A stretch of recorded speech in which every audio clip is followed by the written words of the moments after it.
3. Looks like we're recording. We're recording. Alright. This time, motherfucker, we got a new mic we gotta try out, so bust down the podcast. On this one, we're gonna be reviewing The Nightingale, okay? Written and directed by Jennifer Kent, I believe is her. Jennifer Kent. Is her name? And,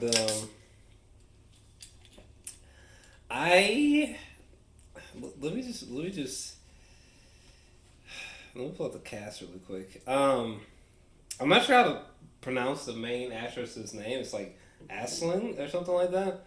Let me pull up IMDb. But her character Billy. This movie takes place in 1825. Okay, Claire and Billy. Dom. What in the fuck? We literally just got to watch that. Where did we watch that on? Hulu? Wow. We watched that on Hulu? Hulu. What the fuck? Hulu did something. What in the fuck? What in the fuck? We literally just got done watching this movie. I didn't know nothing. Well, I mean, I knew the basic premise as a revenge tale in 1825 in Tasmania.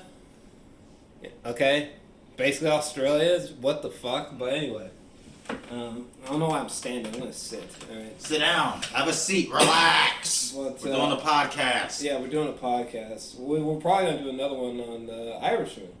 You know. We will. This is my cousin Dominic, by the way. You've seen him, okay? You've seen him. Welcome to the Dirigibles.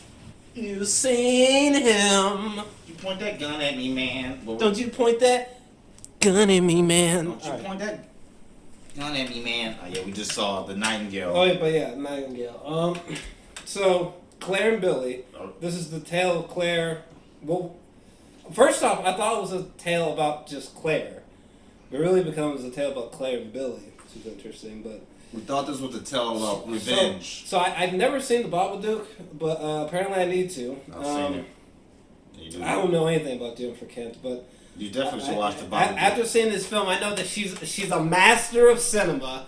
Okay, this film is outrageously good. I don't know what the fuck happened with the marketing, but this movie was just went under the radar. I just so happened to catch it, and fuck me. I have no problem saying this is the most fucked up movie of the year, for sure. This movie is like fucked in every capacity. Period. I mean, it's really just period at the end. It's the most fucked up movie of the year. Period. There is no other film this year that exists that is as horrifying and as disturbing as this film. And if you think there is. It's because you haven't seen this one. You think this is more disturbing? Yes, it's more disturbing than Midsommar. Yeah. I mean, I love Ari Aster, but when did the Babadook come out? There's a different visual definition of disturbing. You know what I mean? When she first Claire, the main character, who's played by an actress who first off, if I butcher anyone's names, you gotta understand me, I just went from knowing basically fuck nothing about this movie that my brain's blown out, and I'm literally talking about it as soon as I just saw it. Can't sleep on Jennifer Kent because she's up there. Well, we just seen. So if I mess up any names, fuck me. She's up there with Ari Aster. Jordan Peele. Yeah, Robert Eggers. She's up there already. She's up there. I don't know who she is, but the main actress, fucking, I don't know who this woman was.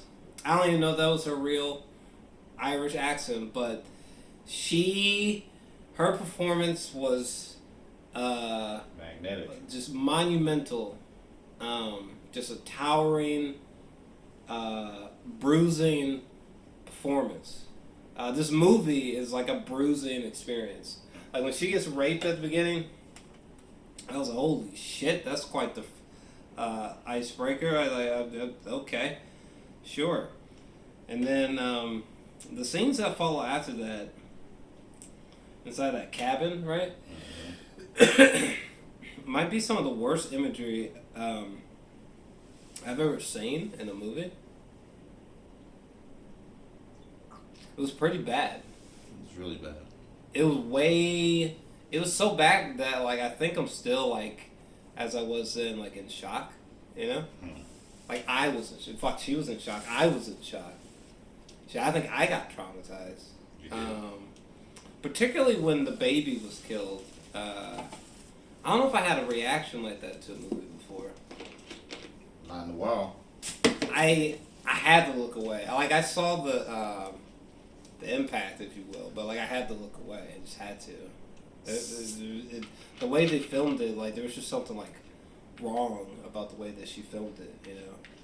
I just didn't like it at all. I really didn't. And that was her. And the sound of, like, I guess the baby, like, probably literally, like, shattering on the inside. The baby was dead at that moment. What the fuck? What? Okay, so our main villain. Who is this man? Where's this man? Okay, Hawkins. Okay. Played just magnetically by Sam Claflin. That man did an outrageously great job playing this villain because I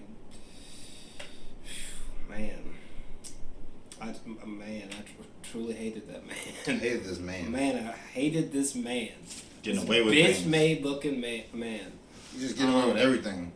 Through the whole movie. Hawkins is some bitch. Not only the best villain of the year, but he's like genuinely the most evil fucking person fictionally in a movie of the year. Period. That's it. That's it. It's unfortunate how many people are sleeping on this movie, but hopefully I can help because what in the actual fuck? And then my cousin just noticed something that apparently there's no music or there's no score. And I was like, what? There wasn't? Like I was so gripped by this movie. The movie set his own tone. I was so gripped by this movie that, like, I'm glad we did the podcast. This is gonna be two good ones right here. Shit. But and we're in literal 3D audio this time. Boy, 3D audio. You know we had to. You know, I think I might hit him with the surround sound maybe. But anyway, where did we leave off? This movie did a lot of things that you didn't expect. Like, for one, let me go into killing it like the fuck. She got raped twice. What's this dude? Hawkins rapes her at the beginning, and then rapes her again in front of the husband. Makes the husband watch, and then has other dude come in and rape her. Kills the baby, kills the husband, and just knocks her cold. You know what else? We did the whole time. The goal was revenge. So by her going on this journey, just like Florence Pugh in Midsummer, but it wasn't revenge. It was going out to look for something. She doesn't really know what she's looking for. But the main thing is to kill this person. That ends up not even being the entire premise of the movie no more. When we got to the part where they killed the one guy decided to stand up for himself and was so like, you know what, you guys can look at. If you need me to lead the way, I'll be over here and I'll be back. That old man they shot. Mm. Like, after that part is when the whole thing of her just out there to kill that man, it kind of became, they fused together. What's his name? Wasn't the main character and the guy? Claire and Billy? Yeah. Yeah. Their goals became one. Yeah, it is interesting that, like, Billy, who I thought was just going to be, like, a completely insignificant character, became, like the second main character of the show. Oh, yeah. Has this whole relationship, if you will, or kinship with Claire, which is so crazy. She went from being like move over that block to fucking being like, you giving me a block? Like, Billy, can you please help me? Like, sleeping with them, you know what I'm saying? Mm-hmm. Not sexually, but just sleeping with him though, and like holding his hand and like being friends with this motherfucker. what the fuck? This movie, like, I thought it was gonna. I don't know. I'm not sure what I thought the ending was, but the ending was so much more than I could have hoped for. I mean, I was hoping they was gonna kill Hawkins, but like, when they killed him, it was kind of like bittersweet, kind of like. I think she did it on purpose, making his death just kind of like okay, type deal. Cause something to move on from. Yeah, because that no longer was the main premise no more. Like yeah. Even she still wanted him dead, of course, but she was like, her main thing was to let him know like, nah, you can threaten me all you want. Eventually, something happened to your ass. Right. But she just kind of was like, fuck. What I mean, what are we even searching for? Do we even do? Right. What are we going towards right now? After we kill this dude, what's gonna happen next? It's kind of like they don't have to say it. Right. But that's how I get it, like how she's thinking. For real. Now he's switched from thinking like, I'll help you, you know, to nah, I'm killing this motherfucker. I just watched him behead one of my boys. Oh my god! What the fuck? This movie is the most fucked up movie of the year, period. Like beheading this man? This movie's way worse. I mean, if we're just strictly talking, like, disturbing, it's way more disturbing than Midsommar. What in the flying colored fuck was that shit? What? Those slaves got killed, and then one dude was like, "Oh, give me his head." So he starts like severing this like dead corpse's head. What? Dude just went off. He got killed because he was just going off. Fucking Hawkins shot the kid. That little boy. Because of the noise. Shot the little boy. You know why he doesn't like? Man, it's deep. Here go a deep one right here. Huh. Here go a deep one. Why Hawkins doesn't like babies crying? Why is that? Because as a kid, he was a whiny kid. He always wanted his mom. So when she's singing that song at the beginning, remember he made her sing that specific song, it reminded him of a place that we don't have to know exactly what it is, but you tell it has something to do with mother issues or something. Mm. Maybe he was always like, crying for his mom and she left or he died. Something like that happened with him, so it's traumatizing. So when he hears babies crying, like kids like fucking whining and shit, he's just like, right. Because he can't stand it. Okay. It's like I like that. It's like the mask thing in Watchmen that we were talking about. I like that. Oh yeah, Watchmen. Oh my god, we gotta do a podcast. We should do podcasts on Watchmen, baby, with the new mic, baby. All right, but anyway, it's easy with a podcast because you know just kind of yeah. See, working in audio, like I could be ugly, you know what I'm saying? I could be like all messed up clothing wise. I got a bad haircut. I can sit back. I can drink whatever. Okay, yep. I could be doing whatever. Okay, put my feet it's up. Just a podcast. Yeah, you know what I'm saying? Stream of consciousness coming out. You know what I'm saying? You know, see how you guys like it. The audio's gonna be fucking amazing this time. I have great audio. Yeah, last time you recorded it on your phone or your iPod, something like that. I think I might use the 360 mic maybe, but this is like. You did use that mic. Yeah, you used that mic. This is like the quantum. This is what we call the mark. But back to the movie. So Claire and Billy's journey. I mean, it became so much more epic than I was anticipating. The ending of that movie is what sealed the deal for me, because I think that's when Billy had gotten shot and they were on the beach and they're watching the sun rise, and it looks like there wasn't any like CGI. It looked like the literal sun was rising in a way that I've never quite seen before on film, and like it just like it kind of ends with her like taking a breath, and I just it's like a rebirth. So, one thing that's kind of weird is that, like, in both of the next story projects I'm working on, like the breath is, like, a big thing. Ritualistic breathing is, like, a thing. So, the fact that the movie kind of, like, ends on her, like, taking a gasp or a breath is, there's just so many things about this movie, though. Like, that just hit me on just a deep level. Like, the way that they depicted, like, violence and rape was just so cold and genuinely horrifying. Genuinely, you know. It was like nothing you can do about it. Oh my god! Oh my goodness!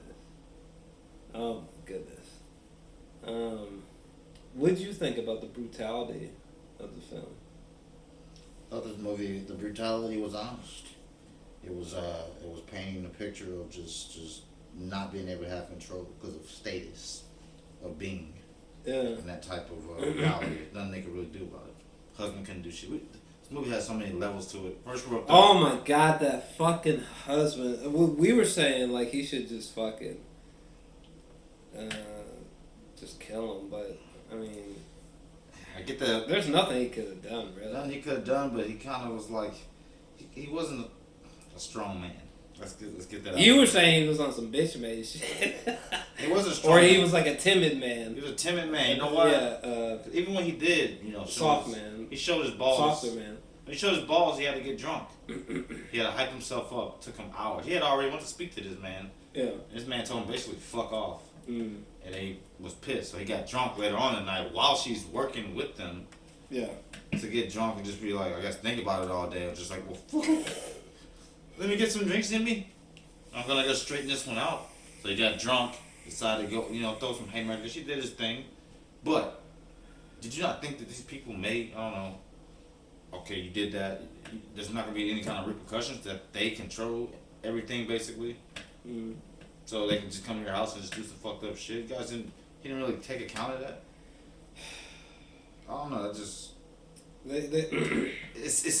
because I didn't want it to happen, and that's a good part of the movie. That's a good thing in the movie. I really did not want that to happen. I don't like that to happen, but what was this? I think it was like 1825 in Tasmania. It's a necessary blow to the gut. Never see that place on film ordinarily. Goodness, shout out to that. Shout out to Tasmania. That was the way I want to get out there. That was the way to set the movie. Yeah. You find out he had some kind of traumatic mental bullshit about his childhood, because from the first part of the movie, she starts singing that song that she sung at the end of the movie. Yeah, and every time she sang, like, it was like heart aching, Sound like a Celtic woman. Last time that she sung, like, when she was like calling them out in front of all those men, and I think those men knew. Yeah, she was telling the truth. Like, I was like, no, bro, like they're not fucking listening to your fucking bitch ass man. This and him and his little fuck boy. What was that dude? Ruse, played by Damien. I guess Jago. That's some bitch. Jago, I suppose. I don't know if that's how you say his name, but played by Harry. He's the one who like broke the baby, literally. But broke that baby. Ruse, so the other fuck boy, that cunt. What happened to that fool? I won't pay you your wages. What happened to Ruse? What happened to him? He got stabbed through the neck. Oh, did he? Remember he shot Billy in the stomach. Oh yeah. He shot the spear through him, through his neck. That's right. Yeah, through the front of his neck. Gotcha. Slowly. I blinked for a second, but slowly did it too. Right. It was nice. God, that one chick who got. She was like praying to her ancestors. She died horribly while she was getting raped. This movie is fucking insane. All right, you know what? I'm just gonna go ahead and throw it out there right now. There's not going to be another movie more fucked up than this one. At least not from 2019. It's not gonna. A movie that's of quality like this, from the writing, from the cinematography, from amazing cinematography, from the outstanding performances, particularly from our lead. I'm not gonna try to pronounce her name. Aisling. Okay, she was extraordinary. I've never heard of her before. I've never seen her act before. I don't know nothing about this woman, but apparently I need to, because my God. She's letting you know that, hey, we ain't playing around. If I have seen her before, I wasn't fucking aware. No. All right. It seems like everybody. Excuse me. Every person I've seen in this movie has seen, well, not everybody, but her. Yeah. The dude plays Hawkins. I know for a fact. I've seen that. I've seen him somewhere. It's jawline. I've seen him somewhere. Bro, I feel like he's been in comedy. Hold on. Wasn't he in comedy? This motherfucker played in this movie called Equals with Kristen Stewart. I did kind of like that quick little B-rated movie. I did like that little movie. Oh, this is that one dude from Hunger Games. Oh yeah, goodness. Okay. I've seen him maybe a couple times. I knew that face. He acted his ass off in this one. Right. He did. Nightingale. Wow. The Nightingale definitely got us. Oh yeah. Like I still think I'm like I'm honestly. We gotta do more podcasts because I feel more comfortable. You see how this movie started? It started with her face, like a glimpse. Like, oh yeah, the fade. Whoa. Okay, the fade in from black to a close up of her face. That was a fantastic opening. This movie kind of has that Mandy kind of feel like, okay, they were living a nice simple life. Right. You know, we had our baby, and then fucking people they just had to screw up the simple life. Right. Cunts. Just living. You're just trying to make a wage. Alright. Fucking cunts. But man, that first of all, shout out to Chris Stuckman. My fucking boy. I was watching his review, just like happened. I think it just came up. It was just like recommend. It was like when you finish a video on YouTube, and if you don't do anything, it'll like autoplay some random video. Well, that's what happened, and I was like, damn, this must really be something, you know. So, started researching into it. And I was like, whoa, these reviews are sounding out of control. So, but sure enough. The movie is too much. Properly fucked. Properly damaging. I don't want to say that she went too far, but I mean, I'll be honest with you. I'm not sure if I can watch that one again. Not for a long time. It's kind of one that sticks already. It's not bad because it don't have replay value. It's like it's an experience. Mm-hmm. It's literally a film experience. And not having a score was a great idea. Because there would have been transition music and stuff like this. Wait, what? Really? I didn't know. I don't know. I didn't know this. Because the tone was like the feeling you get is what sets the sound, the ambient sound, should I say? Like you say, you feel like you hear the sound. Yeah, I felt like there was music. I guess it was just the way that we felt watching it. Like I was so transfixed by the imagery. Like, it's horrific imagery. Like, and most of the sounds we hear in the background are sounds in their environment. We hear the different birds chirping throughout this movie.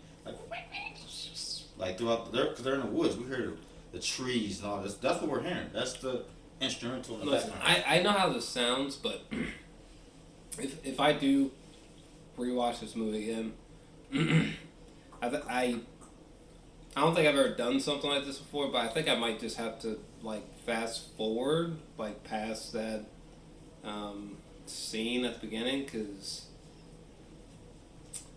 I don't know. It's not really for me. that was really, really difficult for me. I don't know. It's just not for me. It was hard to watch. Not gonna lie. That was, man. I mean, I don't know. I mean, I certainly like. I want to be a filmmaker. I want to tell stories. So I definitely have dark stories, but at the same time, like, I just, I don't know.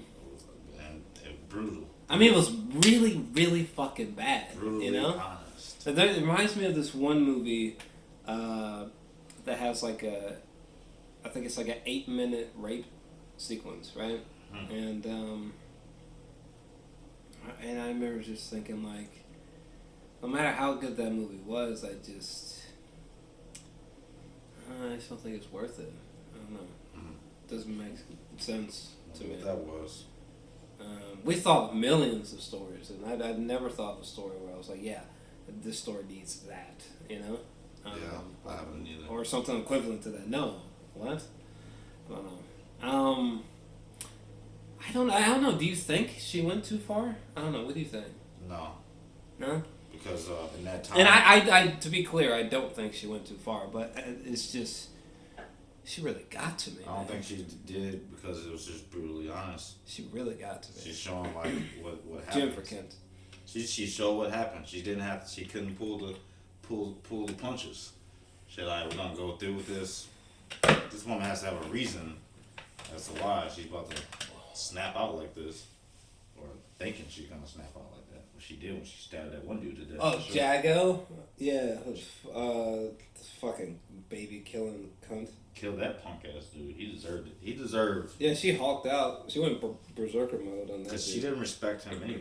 Like, but she had a psychological fear for that man, Hawkins. Psychological fear. And they would hit you with such uniquely psychologically challenging scenes, like for example, Hawkins standing up for Claire when this one dude grabbed her ass while she was being a waitress at the beginning. You know, and like the film is like psychological torment, unlike anything I've seen before in a really, really, really long time.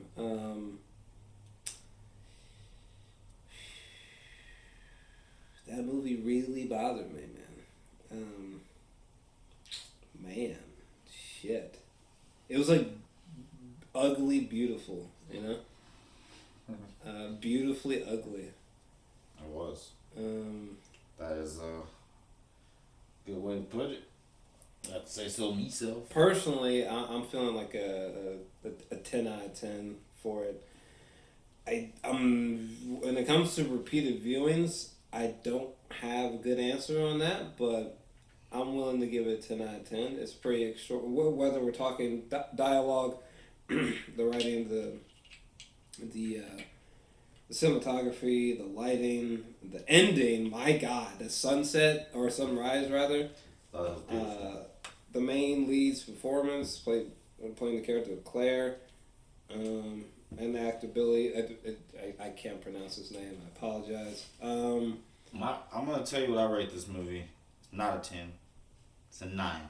I'm gonna tell you why. Why? Because the movie is perfect in almost every aspect. But like you said, I'm not rewatching this for a long time. Unless I want to rewatch it so I can see some stuff I missed. No, I don't think that's not. I mean, that's just for me personally. That's I don't think that should be. Yeah, I can't rewatch it. I don't know that should be a count against the film though. No, it's a count because it's masterful in literally every measure, really. Well, my rating sometimes I gotta go account because I've been giving a lot of movies different ratings. And you can do whatever. I'm just saying. And a lot of reasons why I gave movies 10 out of 10. I know is for me. A big factor and the reason why I gave it 10 out of 10. Let's take The Irishman, for example. Yeah. It's because I can watch The Irishman over and over for some reason. Replay value is a thing. But not just replay value. It got replay value and it has all those other things with on top of having even replay value. With that, I can watch this again. Wow. But this one, Nightingale, flawless in every execution. Because one thing I really love, no score. That's a bold thing to try to do. To get me to even forget that there was no score is another thing. That means you completed and you succeeded in having the tone of the movie itself and the nature in the background of the movie be the sound. The reality was the sound. When she sang, that's the soundtrack. When he did his little shit, that's the soundtrack. Yeah, the sounds of the river, that's the soundtrack. The river. Wind blowing, that's the soundtrack. Yeah. That's amazing. Yeah, well, Darren Aronofsky did that with Mother. He did. Which is the only other instance I know of a film. He did do that. That's another one. I thought was great doing something like that. Another one. Yeah. And but for this one, it's huge because I didn't even notice that there wasn't music. Didn't even notice. I was so hooked into the story. I'm giving it a goddamn 10 because I'll tell you why. Because I can tell someone in the comment section was like gonna be like, well, you always say replay value. I gave Requiem for a Dream a 10 out of 10. I've gone on record many times saying that I regret having seen Requiem for a Dream. That movie like genuinely scares me and it bothers me. I don't like to think about it. I have seen it for a second time just to like double check my opinion about it like a few years back, but there's some beautiful shots in there. I do think it's a 10 out of 10. I can't watch Requiem for a Dream ever again. It's just literally not a movie for my mind state. For my mind, the makeup of my mind anyway. It's not for me. But I do think it's a great film. Nightingale is pretty similar. It doesn't bother me. Like, I don't know what Cream really fucking bothers me. Woo boy! Something's wrong with that movie. But this movie got to me. I don't know. If we watch it from beginning to end again, I don't know about that. But I don't think that should count against it from being a 10. I think it's a 10, 100%. This is a work of art. Period. Oh, definitely. Okay, this was made by someone who understands the medium. Okay? We could be potentially talking about a new master here. In the medium. I'm going to say right and now. she deserves a 10. And I'm not going to talk too much about the Babadook, but I did like that. Have you seen the Babadook? Okay. Ironically, I have not seen it, so I will have to check it out. I don't really... I believe these are films coming straight out of Australia, so that is fantastic. I may have to watch that one again because... Represent Australia, 1 to 2, or hopefully both. Anyway. Hey, she needs a... Hey, a chair just got pulled up. But no, this is a fucking 10. You see... Okay? People need to... cinephiles need to check this out and represent this fucking woman because this is like unbelievable. I cannot wait to see her next film, whatever it is. The 3 chairs that we had set up was Robert, Ari, Jordan, and Jennifer just pulled up a chair. For real. Just for this. For real. And I gotta watch Bob again. But you don't understand. I have a whole list of reasons why I want to give this a 10, but like, there's very few films. There's very few films that have like genuinely bothered me. Like so few. Like very small number. You know. Especially like considering like the vast amount of films that I've seen in my life. Man, there's not many films that fucked with me like this one. Great dream sequences, like the nightmares are pretty horrifying. She got chased by one dude was like, "We're all right." Oh my god, yeah, those nightmare sequences were horrifying. There was one sequence with Jago where his face is all fucked up and he was like speed walking, like chasing her in the dark in the woods. I was like, what the fuck? No. Screaming at her. Like, we're all right. When Claire walked into town holding her dead baby. Grim.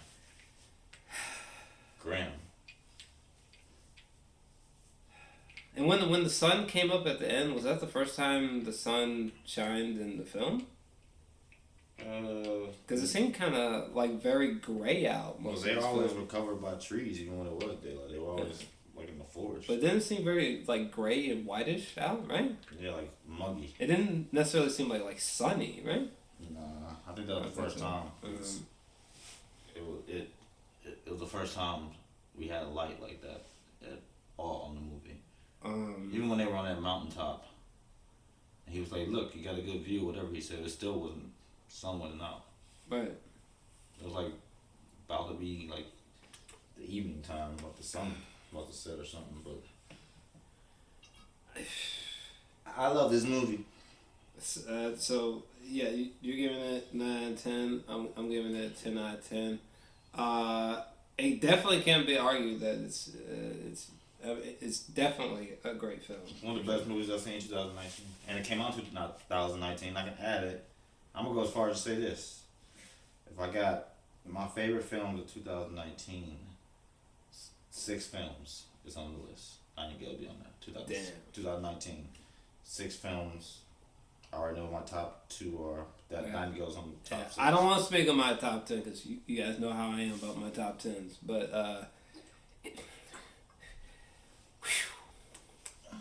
what a film. Beautiful. What a piece of cinema. I can't wait to see what she does. Can you imagine someone like her making like a sci-fi film? Goodness. But shouldn't be made. It shouldn't be done. Or like a horror film. Well, She better not Do not let that woman make a Let that horror woman make film. no horror film. Do not do that shit. She will have Swear. people running in swarms out of the movie theaters, talking about the movie's evil and shit, possessing people and shit. Robert Ingram, what's his name? Robert Ingram. Ari Aster got some competition when it comes to disturbing fucking. Because that was raw, real, truth, Horror. In those moments. Oh my god! I can't believe they just did her like that. They're dirty. Oh. And you know what? I kind of like the fairy tale vibe to it. Like it's not. It's the imagery. You were saying that the imagery kind of invokes like kind of reminiscent of like fairy tale type like imagery. A fucked up Snow White. Yeah, I can feel that. It feels real. Yeah. But they're always making these women in those movies like chase these men. But in this movie, she's chasing this man. Yeah. For, her vengeance. She's chasing him for something. It ain't what it usually is. She's chasing him to take this motherfucker down. Right. So, flawless execution. Great main characters. Oh yeah. All the performances were great. Pick anything. I thought all was great. The acting was great. The writing. Like the scene of the woman getting raped and she's praying to ancestors and she's looking off to the heavens. And even when she died, she was still looking to the stars. Jesus. This was a heavy movie, guys. This one really. That son of a bitch. Killing and raping these people. Doing them dirty. Dirty like that. Then being able to lift his head up and put on a uniform like what the fuck? Put on a clean uniform like that. Like he deserved a way worse. He got lucky. Right. That's why I said. I think she did that on purpose. When he died, it was just like, all right, okay, what's next? Right. That's what kind of like in a way of not having to make it obviously transition that way. It just did it on its own.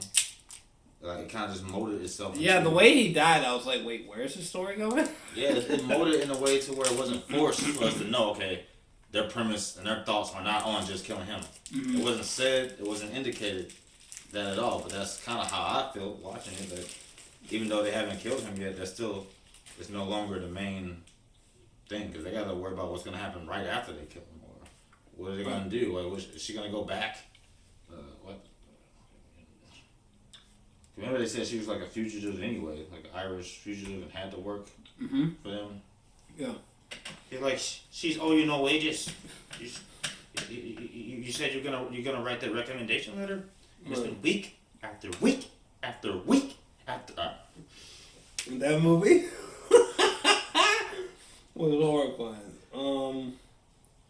Giving it a 10, guys.